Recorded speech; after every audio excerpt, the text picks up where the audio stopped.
Hi guys, the Barncast and the Money here, and today we're going to be doing a commentary over some Black Ops 2. I believe the final score was like 17-5 or something like that. Anyway, today the topic is going to be weird and crazy drugs that you mightn't know. There'll be about 9 on the list, so I hope you guys enjoy.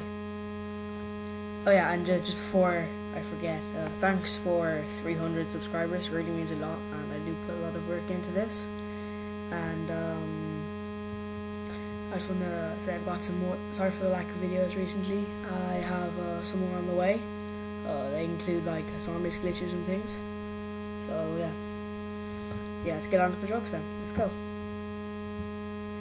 Okay, the first one is called DIPT, dipped. This is what it says on Listverse. It's a site with crazy things.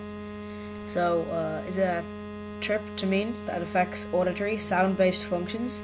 Users experience things such as voices on the radio being lower in pitch than usual.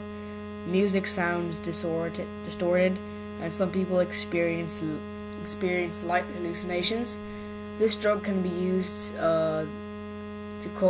this drug can cause the odd feeling of being bloated, but if you take an antacid immediately after consumption, it usually solves the problem.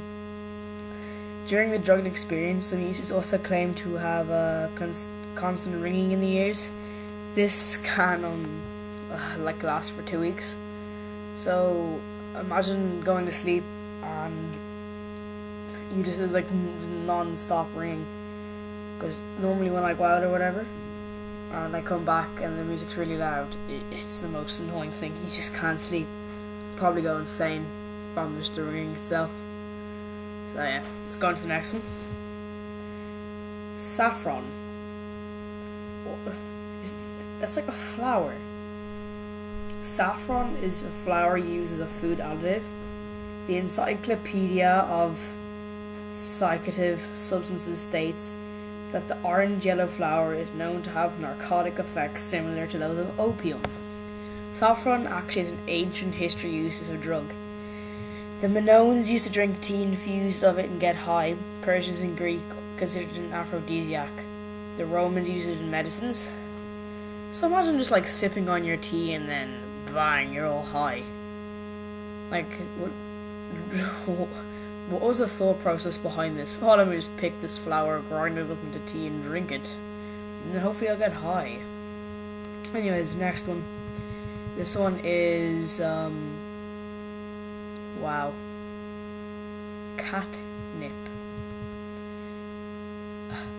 It says, many who have smoked it say it gives a mellow, pot-like buzz. Though I must warn you, you should not get your hopes up too high. Nice.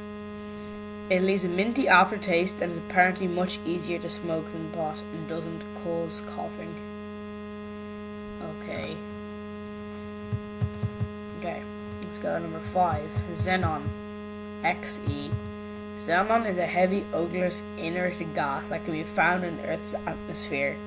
So are the astronauts just up there like, yo, just smoking some xenon. In the process of creating nuclear power for protein crystallography, memes, some word, and for anesthesia, naturally, like most anesthetics, like nitrous oxide and novocaine, which is made from cocaine, have hallucinogenic side effects. It's said that to be like nitrous oxide, except with the auditory effects of headachiness. One anonymous user on the web said lithium said to give the user an ability to zero in on singularity thoughts and memories and to hold them for sentimental orgasms. Nice. Okay, next one. Various venoms and poisons. Okay. Many poisons and venoms are known to have hallucinogenic effects. Mountain climbers in the late 19th century Austria regularly consumed arsenic to obtain healthy and sturdy looks, to appear strong and robust, and to facilitated breathing while coughing. Breathing while climbing. In the 1902 book, Morphinism, Marconia from Other Drugs, it even says that it can help. It says that it can develop an addiction to arsenic. As for venom, the Encyclopedia of Psychopathic Substances states that holy men in India smoke cobra venom for its psychoactive effects. So, not even gonna think about how they came across that. The encyclopedia also reveals that 10 Native American tribes in California were known to swallow live ants as a way of inducing hallucinations. The ants bite the stomach lining, injecting their venom, and can be vomited while the ants are still alive. Yummy, yummy, yummy. Now, this one, number 3, is